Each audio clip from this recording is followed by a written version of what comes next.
Well, I was really, really a wild young woman, and I was thinking about who was the most exciting man of the time. And so I thought about three things. I thought, oh, this will date me, but I thought, well, the President of the United States, John F. Kennedy, but he was assassinated. And then I thought, well, you know, the guitarist, Jimi Hendrix, like, he was really, really wild. But he died, presumably, of an overdose in his bathtub in Paris. So then I heard about this guy, Timothy Leary. And how I heard about it was that there was a song, and this band called the Moody Blues, and they sang this song about Timothy Leary and how he went up and down the California coast and he would turn everybody on. And, you know, at that time I'd smoked hash in Morocco, and I had had a few LSD trips, really amazing interaction with trees, with my own vein system, with my own body, and I thought, well, maybe this guy has something to teach me.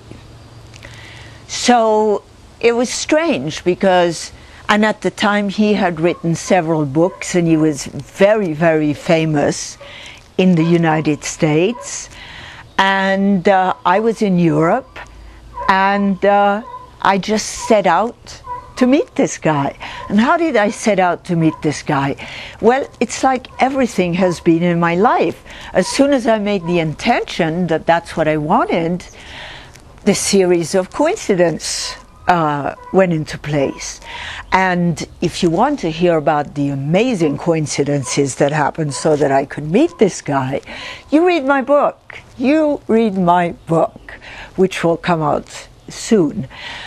But the point is that at some point I did make an appointment with the guy. He was 56 years old, I was 26, and I met him in a cafe in Switzerland. And he was a fugitive from prison. In other words, I mean, how many people are you going to meet in your life that are called the LSD Pope, or the Pope of LSD? And so anyway, I mean, this guy, he's supposedly the Pope of LSD. He's been a guru, which in those days I didn't really know what it was, but I knew it was something really fizzy and exciting. And he's a fugitive from prison. In other words, he's escaped from the most fierce prison system in the world, other than Russia. We're talking about 1973, and he's on the run. Now, I'm 26 years old, and the most interesting, exciting thing to me in the world is to be an outlaw. I'm sure there are a lot of people nowadays who can still relate to that. So I'm an aspiring outlaw. I'm kind of a French debutante. I'm kind of a jet-set society girl, and I am meeting a fugitive, an outlaw, a guru, and the Pope of LSD. Well, as soon as I met him in the cafe in Switzerland, I fell in love with him. Now the big thing was he going to fall in love with me? I mean, in other words, he was the alpha male of the time. And in those days, that was my preoccupation, was to meet the most eccentric alpha male around. So anyway, I went back with him to his house, and we took massive amounts of LSD. And in the morning, we declared to each other that we were each other's perfect love. And so I was ready to embark on this adventure with him. Of course, I had no idea what it would entitle or whatever it's called, but I knew that it would be really exciting. So I have to explain. We're going to do several clips about this, and because I really want to tell this story.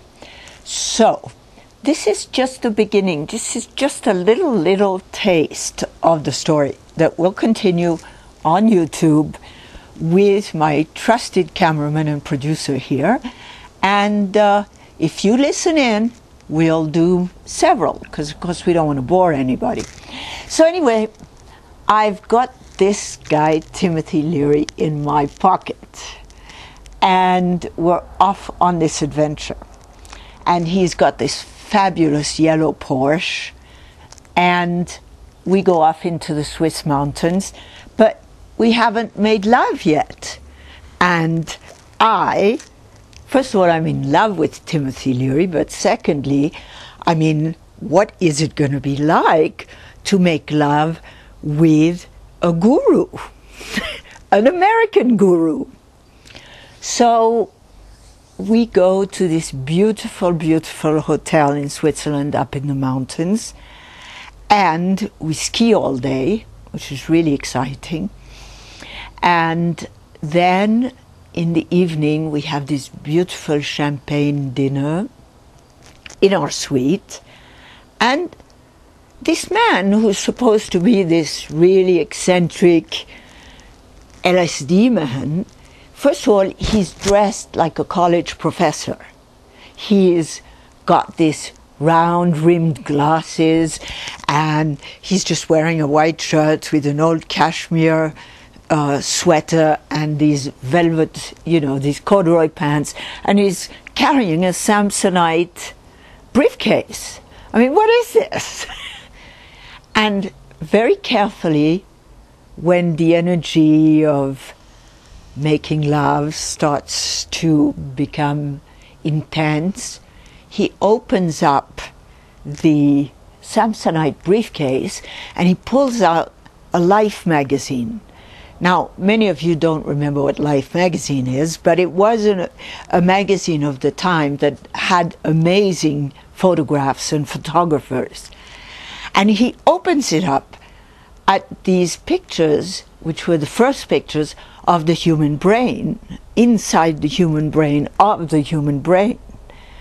And he starts showing me all these areas of the brain, and he starts telling me that that's where, other than the obvious places, this is where he's going to make love to me. I mean, it was extraordinary. And then he pulls out this amazing gold ring, which was an old Indian ring, and with these two tantric partners in embrace, with their legs around each other, and he slips that ring on my finger, and then from that Samsonite briefcase, he pulls out a tarot deck. And from the tarot deck, he pulls out this card, which is the Wheel of Life. So here we are, embarking on what he calls the Wheel of Life. And slowly, slowly, we go over to the bed, and we do what many of you do, and sometimes many of you do it with great ecstasy and pleasure. And that is what happened that night. And there's so much more to tell, because later we get kidnapped by American federal drug agents in Afghanistan, and that's quite a story. And we become the first extraordinary rendition in the history of the United States, except we're brought back from Afghanistan to the United States. Tune in, you will hear that story.